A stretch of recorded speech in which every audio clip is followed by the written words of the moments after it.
Buenos días.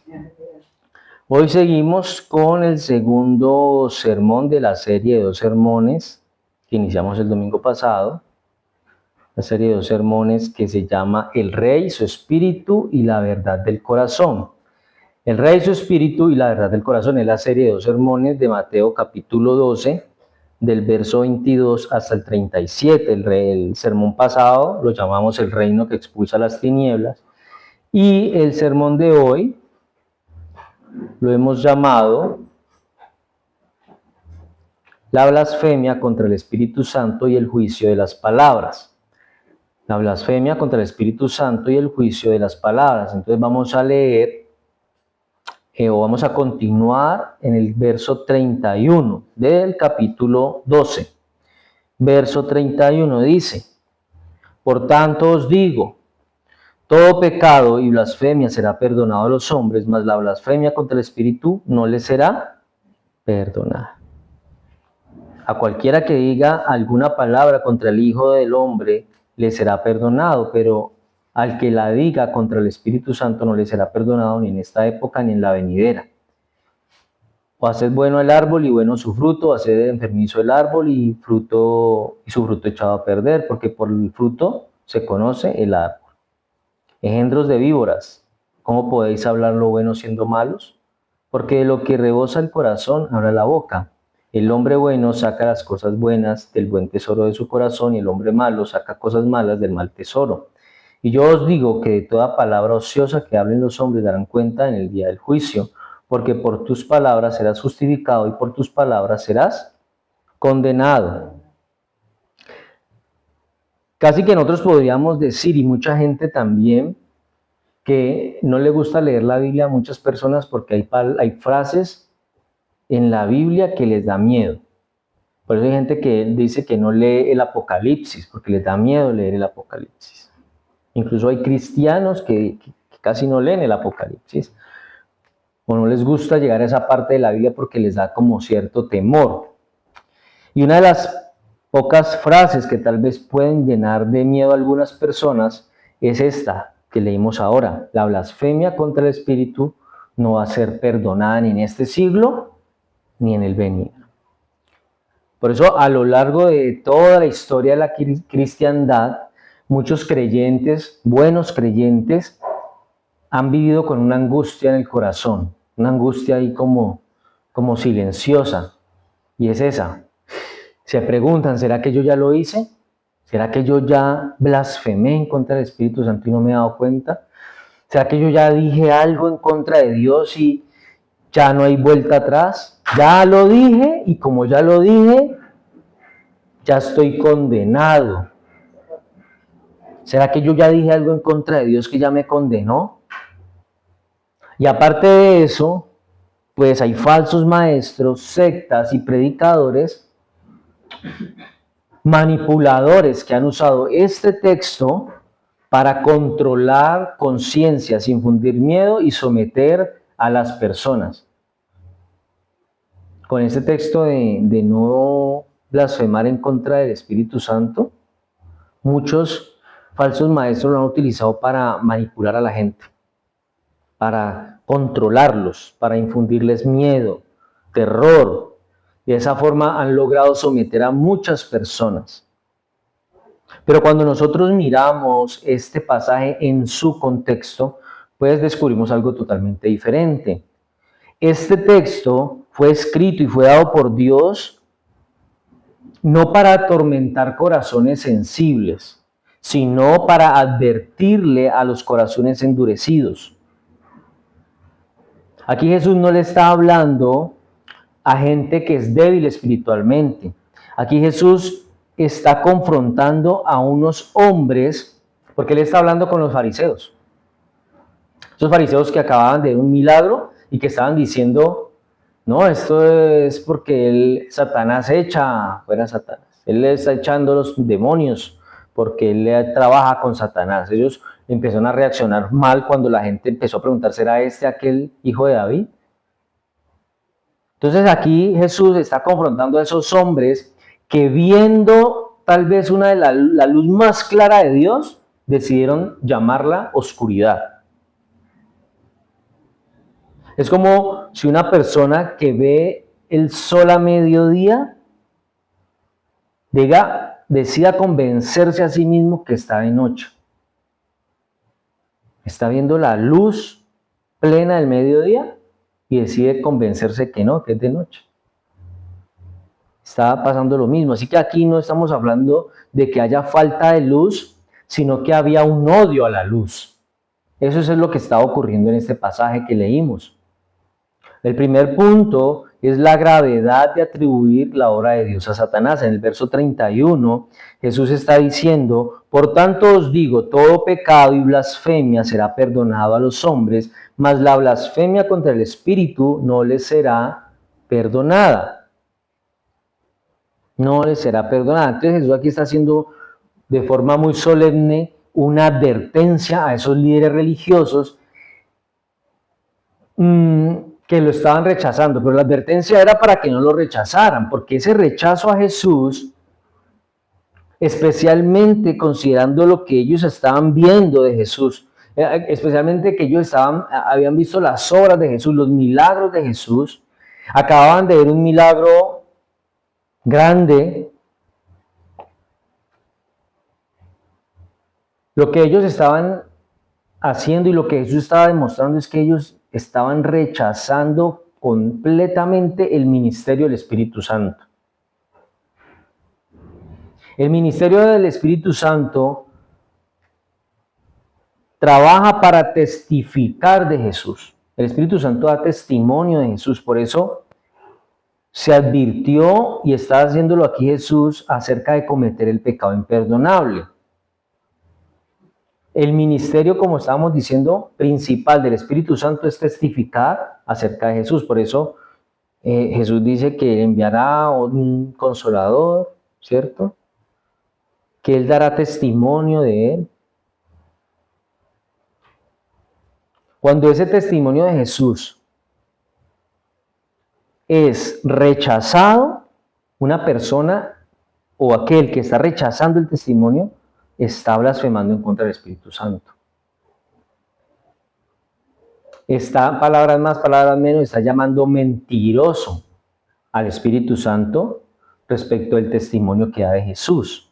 Y eso era lo que estaban haciendo los líderes religiosos en ese momento. Ellos estaban llamando mentiroso al Espíritu Santo porque era Jesús con el poder del Espíritu Santo que estaba haciendo sus milagros.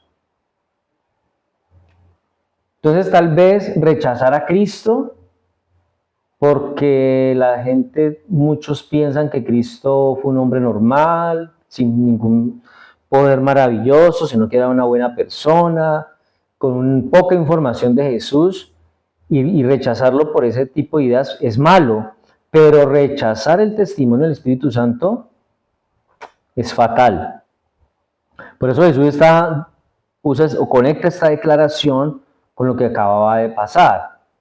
Los fariseos acaban de ver un milagro innegable, un hombre endemoniado, ciego, mudo, que acaba de ser liberado, que podía hablar, que podía ver. Ahí no había espacio para la duda. El milagro era evidente, ahí no había un espacio para la ambigüedad. El poder de Dios se estaba manifestando enfrente de ellos. Y aún así, ellos dicen, no, eso no es de Dios, eso es de Satanás. Así que eso que ellos estaban haciendo no era ignorancia, no era confusión, es una rebeldía consciente. Ellos estaban siendo rebeldes delante de Dios. Por eso en este sentido la blasfemia contra el Espíritu Santo es atribuir deliberadamente la obra de Dios a Satanás. Eso es la blasfemia contra el Espíritu Santo, atribuir la obra de Dios, esa obra clara que está haciendo a través del Espíritu Santo, y atribuírsela a Satanás. Eso es un estado al que llegan muchas personas de un rechazo endurecido. Muchas personas hoy tienen un rechazo endurecido en contra del Señor. Y dicen cosas que no son palabras impulsivas, no se pueden tomar como un error del momento. No, es un corazón que ha visto la verdad, que ha entendido la verdad, pero que aparte de eso decide odiar la verdad. Hay gente que una vez fue a la iglesia, conoció la verdad, la entendió, pero un día decide apartarse y decide odiar la verdad, porque no está de acuerdo, porque tuvo una experiencia. Y eso no se puede llamar debilidad espiritual, eso se llama hostilidad consciente en contra de Dios. Si nosotros ya hemos sido expuestos a la luz de la verdad, por cuanto a nosotros no nos guste lo que dice la verdad acerca de nosotros, de nuestra naturaleza, de nuestro pecado, tenemos que aceptarla. Y eso nos tiene que llamar al arrepentimiento, no a enojarnos y ponernos en contra de Dios. Muchas personas lo hacen. O porque tuvieron un familiar enfermo y ese familiar se muere. Deciden ponerse en contra de Dios, habiendo escuchado la verdad, habiendo recibido la verdad, habiendo sido iluminados por la verdad. Entonces es un corazón que se decide odiar la verdad, se endurece, y ahí es donde blasfema.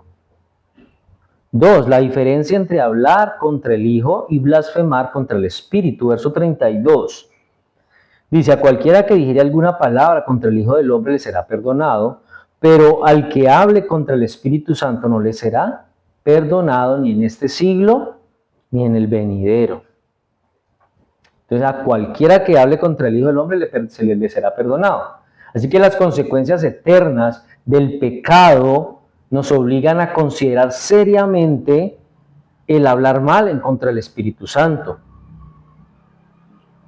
Porque algunas personas hablarán en contra de Jesús, todo el día hablan en contra de Jesús, todos los días hablan en contra de Jesús, y dice que aún así eso se les perdonará.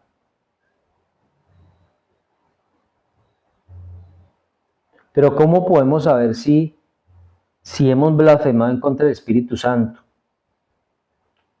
Porque como decía al principio, muchas personas están preocupadas porque quién sabe si ya blasfemamos en contra del Espíritu Santo.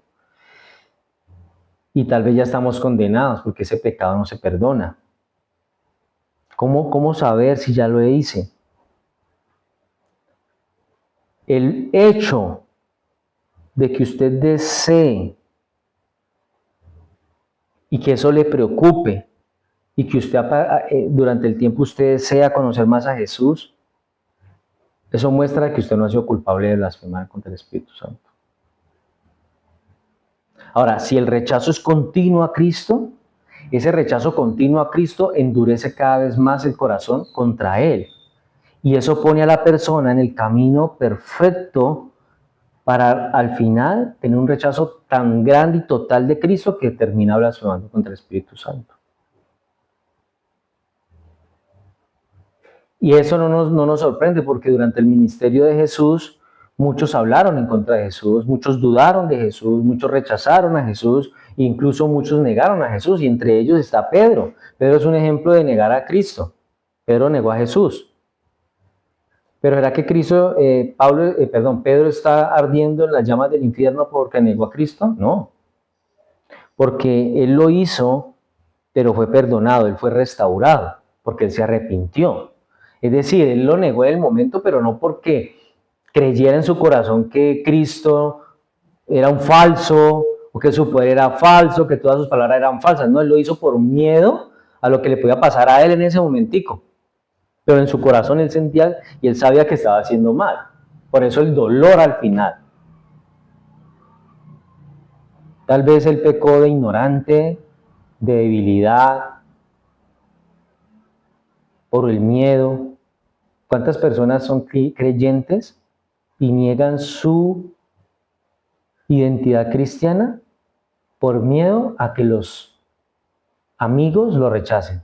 O por miedo a que los amigos no quieran estar con él, o por miedo a que lo saquen de su círculo social, o por miedo a que lo critiquen. ¿Cuántas personas prefieren pasar de largo y no decir que son creyentes, no reconocer su fe, porque les da miedo el que dirá? Pero sienten que están haciendo mal, ¿no? La blasfemia contra el Espíritu Santo es distinta. Cuando se blasfema en contra del Espíritu Santo, allí no hay ignorancia, no hay debilidad, no hay temor, no hay pena. No. Allí hay un conocimiento claro de quién es Jesús, de quién es Dios, de quién es el Espíritu Santo, pero lo rechaza completamente. El Espíritu Santo está dando testimonio muy claro de quién es Cristo. Y aún así, muchos decidieron rechazarlo. Muchos deciden hoy rechazar a Cristo. Entonces no es un rechazo por falta de evidencia. No es que la gente no pueda darse cuenta de que Cristo existe, de que Cristo vino. Es el rechazo a esa evidencia. No rechazan a Cristo porque falta evidencia, no, es que ya hay evidencia suficiente. Están rechazando esa evidencia.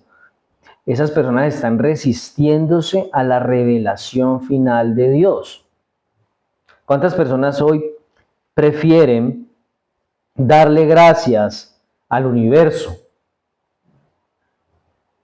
por un logro, por un objetivo, por una meta, por algo bueno que les pasó? No, yo le doy gracias al universo, ¿no? Esa persona está rechazando a Cristo. Esa persona está rechazando la obra de Dios. Fue Dios el que finalmente permitió que usted tuviera eso. Y usted está prefiriendo darle el crédito a algo que no tiene ningún poder ni ninguna capacidad para influir en nuestras vidas. Están resistiendo la revelación final de Dios. Punto 3. La raíz del pecado está en el corazón. Verso 33 al 35. O haced el árbol bueno y su fruto bueno, o haced el árbol malo y su fruto malo, porque por el fruto se conoce el árbol. Generación de víboras. ¿Cómo podéis hablar lo bueno siendo malos? Porque de la abundancia del corazón habla la boca. El hombre bueno del buen tesoro del corazón saca cosas buenas, y el hombre malo del mal tesoro saca malas cosas. Entonces, por el fruto se conoce el árbol.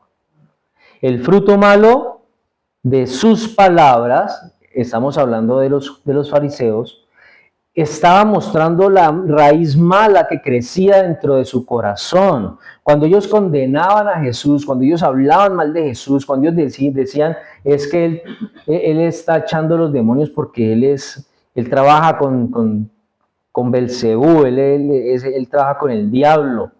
Cuando están condenando a Jesús, están mostrando esa raíz mala que crece en sus corazones. Si ellos hubieran tenido un corazón bueno, si ellos hubieran tenido un corazón recto con Dios, las palabras de ellos hacia Jesús hubieran sido como buenas. Hubieran sido buenas, hubieran alabado a Dios en ese momento. Por eso Jesús aquí en esta parte del verso 33 en adelante, él cambia la imagen, pero profundiza en el diagnóstico que está dando. El problema no era lo que los fariseos decían, finalmente.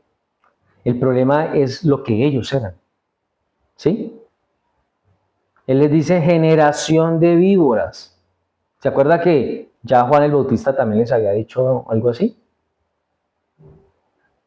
Jesús aquí no está preocupado por suavizar el mensaje, por tratar de apaciguar los ánimos, por tratar de que todos nos calmemos, ¿no?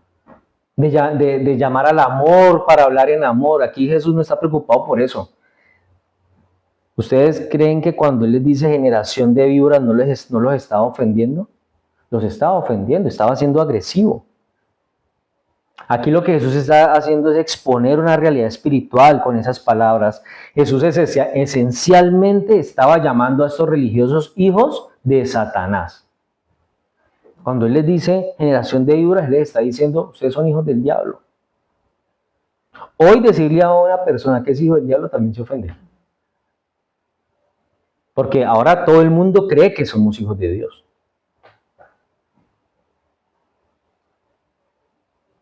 Él está asociando a esa generación con las víboras, no con Dios.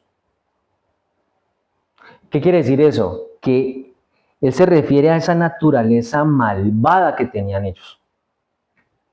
Y esa naturaleza malvada fue la que causó que ellos hablaran mal de Jesús. Esa naturaleza mala fue la que los llevó a ellos a acusar a Jesús, a condenar a Jesús, a decir que Jesús sacaba demonios era porque él también trabajaba con el diablo. Por eso él les pregunta, ¿cómo pueden ustedes hablar cosas buenas si ustedes son malos? Es como hoy usted va y le dice a una persona, ¿usted cómo va a decir algo si usted es un mentiroso? ¿Usted cómo va a venir a decir esto que es verdad si usted es un mentiroso? Usted se la pasa diciendo mentiras.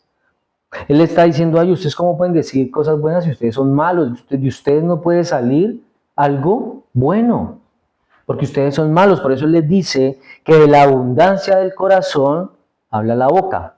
Así que las palabras del hombre revelan su corazón. Si hubiera un buen tesoro en el corazón de esos líderes religiosos, ellos hubieran hablado cosas buenas. Ellos hubieran mostrado cosas buenas. Y esa es la clave. Usted no peca porque habla mal. Usted habla mal porque usted ya es pecador. Entonces la lengua aquí no es el problema más importante, no es el problema principal. La lengua es el síntoma. Es el síntoma. El corazón es la raíz del problema. Sus palabras revelan lo que usted ama, lo que usted valora, lo que gobierna su interior. El hombre bueno habla bien porque su corazón ha sido transformado. El hombre malo no habla bien porque su corazón no ha sido transformado y por eso no puede producir un buen fruto. Eso no es un problema de comportamiento, es un problema psicológico, no es un problema social, es un problema de naturaleza. Cuando usted ve a una persona que todo el tiempo está hablando mal contra las demás personas, que todo el tiempo está en conflictos, que todo el tiempo busca hacer el daño, esa persona no tiene un problema psicológico, su naturaleza es mala. Y la única forma de que esa cambie es que esa persona venga a Cristo. Mientras tanto, no. Por eso Juan Calvino escribió que la lengua es el retrato del alma. Dijo Juan Calvino. Cuarto, el juicio final de nuestras palabras, versos 36 y 37. Mas yo os digo que de toda palabra ociosa que hablen los hombres, de ella darán cuenta en el día del juicio. Porque por tus palabras serás justificado y por tus palabras serás condenado. Toda palabra ociosa, de toda palabra ociosa darán cuenta en el día del juicio. Y esto debería de hacernos poner la piel de gallina. Esto nos debería hacer erizar.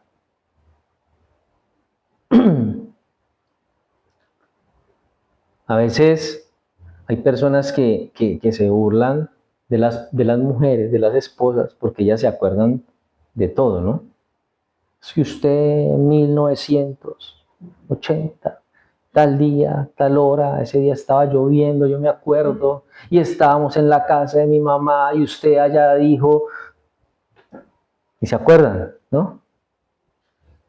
Y si una persona se logra acordar de algo en algún momento, ¿cómo no será el día del juicio? Dios tiene apuntada cada palabra ociosa que sale de nuestra boca. Cada palabra. Aquí Jesús no solamente está hablando de las blasfemias y de las cosas graves, está hablando de cada palabra. Allá seguramente hay alguien escribiendo todo lo que nosotros hablamos al día a día. Palabras inútiles, ociosas, sin fundamento, de las que vamos a tener que rendir cuentas y no solamente de esas. Si tenemos que rendir cuenta de las palabras bobas que decimos, ¿qué podremos decir de las que realmente son malas? De las que han sido perversas. No solamente vamos a hablar de lo que fue grave, escandaloso, perverso, ofensivo, sino que también vamos a dar cuentas de lo trivial, de lo innecesario, de lo vacío, de palabras insignificantes, de la primer palabra más estúpida que nos salió en ese momento, de esa vamos a dar cuentas. Un teólogo dijo que el sentido de la palabra griega que se utilizó para palabra ociosa es una palabra que no nace, que no hace nada, que no ministra gracia, no da instrucción para aquellos que las oyen. Es decir, una palabra ociosa no sirve para nada. Ahora, teniendo en cuenta esto, muchos van a tener de estos falsos maestros que vemos a diario, van a tener que dar cuentas y se van a encontrar culpables de ese pecado porque tal vez dijeron una cantidad de cosas que no tenían que haber dicho. Porque hoy nosotros vivimos en una generación que mantiene hablando, que habla sin pensar. Hoy la gente no piensa antes de hablar, piensa después de hablar. Las redes sociales las utilizan para escribir palabras sin pensar. En las redes sociales encontramos conversaciones sin peso, sin fundamento, comentarios sin temor de Dios. Por eso Cristo dice, cada palabra será llevada a juicio, cada palabra. ¿Por qué? Porque las palabras son evidencia de lo que hay en nuestro corazón. Por eso dice, por tus palabras serás justificado y por tus palabras serás condenado. No es que algunas palabras nos vayan a salvar. Ahorita voy a hablar bien para que esas palabras me salven. Voy a hablar bonito. No. Sino porque lo que usted dice revela si su corazón ha sido transformado o no. Si su corazón ha sido transformado.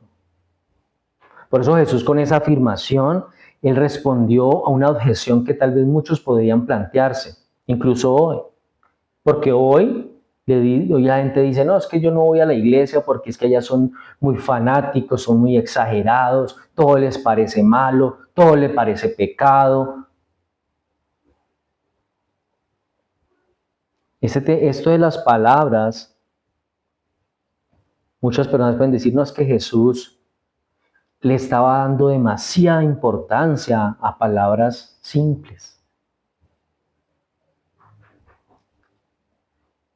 Jesús está dejando claro que las palabras no son superficiales, que no hay una palabra aislada o superficial, no, sino que las palabras son una manifestación directa de lo que hay en el corazón del ser humano. Por más ociosa que parezca, por más vacía que parezca, por más insignificante que parezca, esa palabra está siendo una manifestación directa de lo que hay en nuestro corazón. Por eso nuestras palabras revelan nuestra verdadera condición interior.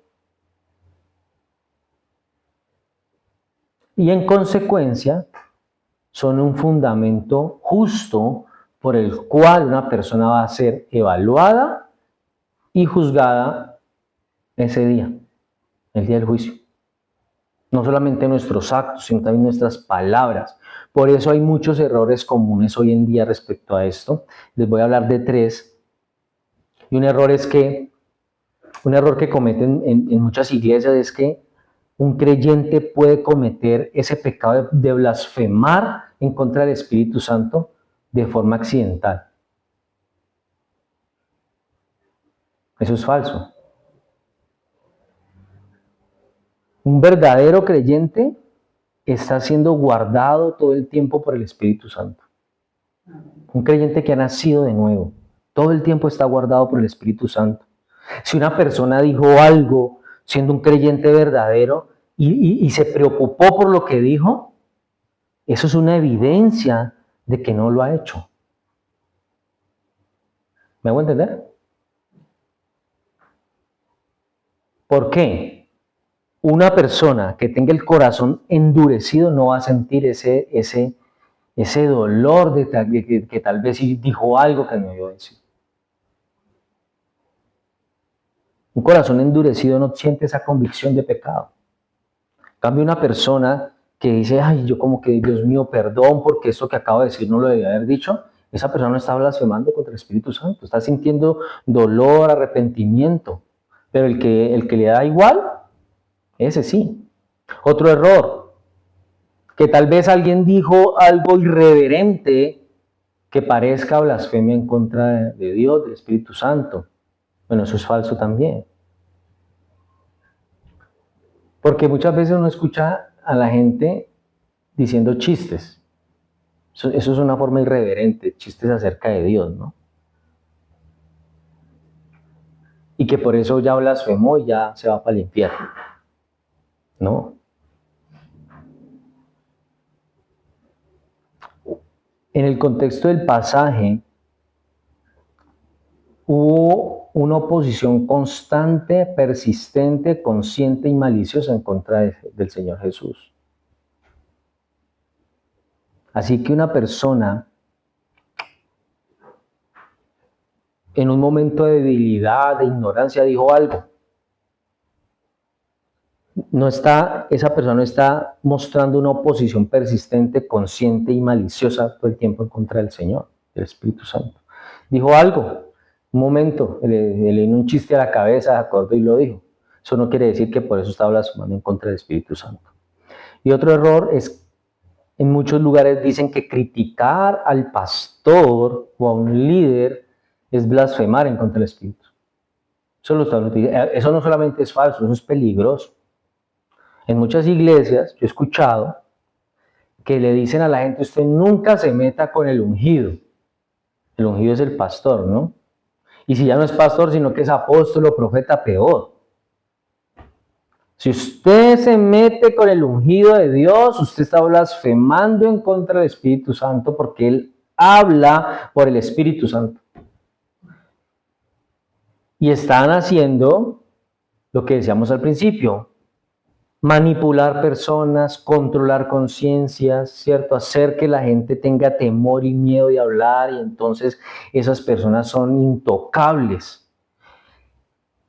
El texto no está dado para ayudar a proteger esos egos humanos, porque eso es un ego, ¿no? Un ego de sentirse más que las personas que van a la iglesia, con poder, con una cierta influencia espiritual que no tienen. Este pasaje está dado es para exaltar la obra del Espíritu Santo en Cristo y a través de Cristo. Usar este pasaje para manipular a las personas es un pecado, eso sí es un pecado grave. Pero lo están usando, lo están utilizando muchísimo. Por eso he hablado con personas en las conversaciones con creyentes que van y asisten a algunas iglesias donde el pastor es el apóstol tal. No, y mi apóstol, y es que mi apóstol, y es que mi apóstol. Y esos se mueren y parece que ya fueran a derretir hablando del apóstol, pero no así cuando hablan de Dios. Esas personas están exaltando el ego de una persona. Eso se llama, ¿cómo es que le dicen a eso? Están idolatrando al pastor. Y eso es pecado. En conclusión, este pasaje no deja espacio para la neutralidad. Hay dos tipos de corazón, el que se ablanda ante Cristo y el que se endurece en contra de Cristo. Y esa es la realidad. Cada vez que una persona escucha el Evangelio, el corazón de esa persona no se queda igual. O se ablanda o se endurece. ¿Saben las personas que van a la iglesia, escuchan el mensaje, se sienten confrontados y se arrepienten y reconocen que están haciendo mal? ¿O están esos que se enojan y dicen, yo por acá no vuelvo? Me están atacando. Ese es un corazón que se endurece. Por eso no hay un punto medio. O usted se humilla y se inclina delante del Señor reconociendo que es pecador, o se endurece su corazón. Pero usted no puede quedar en el medio. Como que sí, como que no. El peligro más grande que esas personas que se enojan es que se acostumbran a resistir a Dios. Se acostumbran. Se acostumbran de tal manera que un día están tan endurecido su corazón que blasfeman en contra del Señor, en contra del Espíritu Santo y no les duele absolutamente nada. Pero hay una esperanza que es gloriosa. Todo pecado puede ser perdonado. Su pasado, su presente, su futuro, en tu rebeldía, en tu dureza, Si hoy usted está reconociendo que es pecador, si usted está reconociendo que tiene una culpa y usted reconoce que en Cristo está la verdad y usted está sintiendo que usted necesita al Señor, eso no es una iniciativa propia. Eso es que el Espíritu Santo está obrando en la persona. Está tocando el corazón. Por eso esa persona no debería resistirse más. Esa persona debería venir a Cristo. Porque no hay un pecado tan grande que la gracia de Dios no pueda perdonar al que realmente se arrepiente. Por eso, aunque algunos puedan decir que el texto es duro, la pregunta no es si el texto es duro, la pregunta es ¿qué está haciendo su corazón ahora mismo? ¿Se está ablandando ante el Señor o se está endureciendo en contra de Él? Si se está ablandando o se está endureciendo, eso es lo que va a marcar la diferencia de lo que va a pasar con usted bien adelante. Amén.